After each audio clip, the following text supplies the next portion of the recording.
So we are back in the soybean field tracker field for episode 2. Now, if I'm being honest, this really should be episode 3 because the beans are up and out and have some of their leaves on. They've gone past the cotyledons popping out of the ground. We kind of missed that, and I'm sorry, just didn't get out here. I'm going to cheat and show you some beans that are not as far along. About to pop out. That's kind of what they do.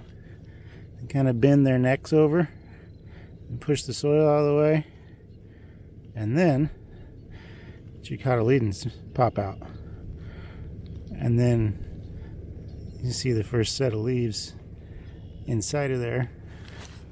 There's another one that's pushing through, and we've got some others that are farther along. Here's some more earthworm activity, leftovers from them.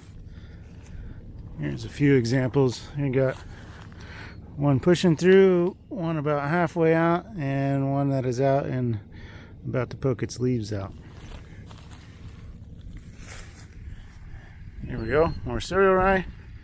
Got 246 acres of it up here. It's 71 in the field tracker field. 44 here, 79 over there. 4 more fields up that way. So we are now a full month or more past the planting date. We planted this. This was our first field we planted for the whole farm, you remember, back on April 20th. Today happens to be my wedding anniversary, so I know what day it is. It's May 22nd.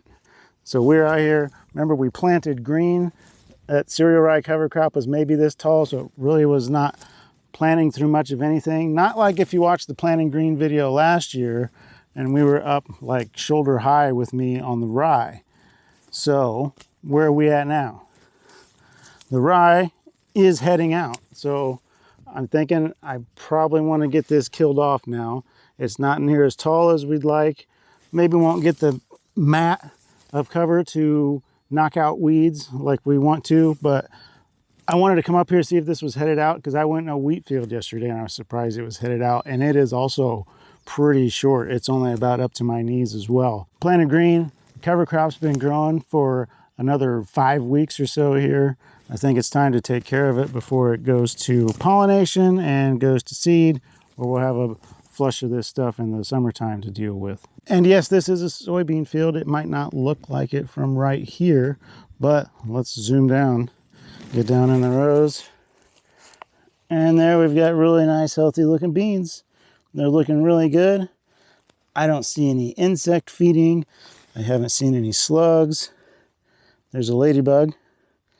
Ladybugs are our friends, so we want to keep them around when we get aphids or something like that. They are predators out here, so they are beneficials. We do want the ladybugs out here. I just noticed when I was down here, I was talking about the cotyledons. See, there's one that falls off. So when the beans come up, here's some that are a little farther behind. See, that's what I was just holding. So they were just popping up out of the ground. They push their little heads up and crack the soil, and they pop out.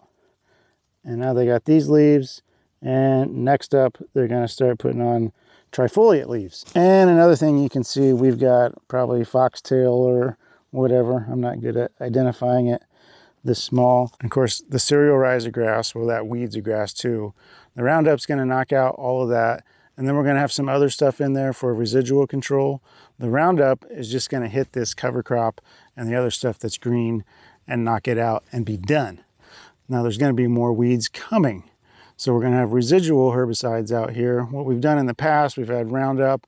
Zidua Pro is what we've been using to get our residual out there. We may put dicamba in with this mix. We'll see. These are extend beans, so the dicamba will not kill them. They are tolerant to it. Now the neighbors got beans on this side and on that side. They probably extend too, but I will ask them. The last couple of years, all the neighbors have been extend, so it hadn't really been an issue. Now there's a ladybug there going around. It was just a spider down here, so that's just a thing. So people tell you GMO crops sprayed with Roundup. There's no life out here. Yeah, you can show them in this video. We got ladybugs running around. I saw a spider. And I'll bet you from past experience, everybody likes an earthworm. So if I yank some of this rye out, there's probably some earthworms hanging up here at the top. Well, if I pull a bigger chunk out. There we go. There's one right there hanging out. That being said, I've never seen any hard data on more earthworms or less earthworms. We conventional tilled and do some minimal tillage. We're pretty much all no-till now. There's worms in all those fields. So earthworms are doing pretty good. Let's get a closer look at these beans. Pop a few out here. See what we got. Just rye out of the way. A couple of them. See what we can uncover here if you want to look underground. A little muddy. I am in a lower part of the field. So here you can get kind of a side cutaway view.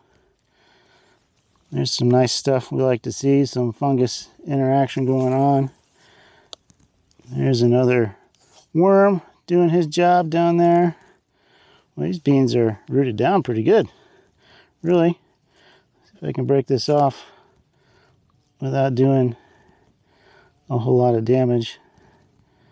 There's your root system. I'm sure we're not that far along yet. Soybeans, with the help from some bacteria that colonize their roots, will fix their own nitrogen, and corn won't do that. We're not far enough along. I didn't expect to see that yet. When we come back for another episode, I'm sure we will have some of those nodules to look at. Pull some more rye out.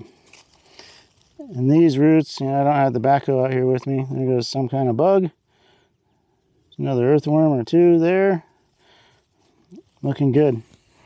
I don't have the backhoe out here, but when I've dug up rye in the past, those roots will be down at least 4 feet. I'm sure when we've repaired tile or just come out here to dig to check on the roots, these roots are way down there. When we tiled this field a few years ago, after it had been in cover crops for a few years, and just watching the tile plow heave up the soil structure out here was pretty awesome. A little later in the day now, sun's out, it's getting warm, getting up over 70 degrees. I wanted to see if this is fit to spray. It was a little wet down by where I was earlier, but up here in the northeast corner, it gets wet too. And you can see this cereal rye is a little thinner right here. That's because of the wetness over the winter. But I also wanted to show you about spraying. This is our main enemy in soybeans in these parts. Mare's tail here. Roundup doesn't kill this guy. Used to, doesn't anymore. So yeah, resistant weeds are a thing. So we got dicamba in here, and some of the other residuals should take this guy out. The problem with these are now, mare's tail just grows all the time out here now. It's kind of like a winter annual. It grows in the spring. We'll get a flush in the summer. Didn't used to do that. Now it just grows all the time, and it's showing some herbicide resistance. So it's a tough one. Even that one was bigger than I'd like to see. So knock them out early is the idea when they're small and a little bit weaker. They're not too bad now, and there's not many out here, and that's kind of the point of the cereal rye too. The cereal rye is competition for the weeds over the winter, so that's another purpose of it. It's crowding out the weeds. And I would have no problem with a sprayer coming out here. We're supposed to have rain for like the next 6 days or so on that, and like 50 to 70% chances. I'll call our retailer, see if they can get out here and spray pretty soon. Between the fields, field tracker soybeans on the left, and popcorn, but not the field tracker popcorn, on the right. This had cover crop too, but it winter kills oats and radish. So it's pretty well bare ground now. And on top, it is drier.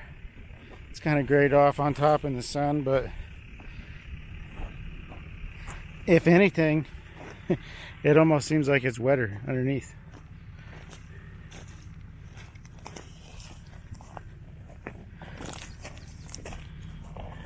Seems wetter than the cereal rye side.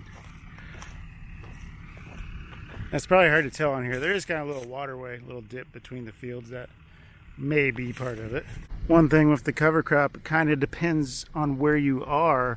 People worry about it taking too much moisture out of the soil. That is not an issue here in the spring. We are usually looking to get rid of moisture, if anything. So this can go ahead and see the sunlight and pull up water and evapotranspirate it out into the atmosphere. Take a little water out of here. It's plenty moist for the beans to grow. So we got rain coming, so not hurting us at all.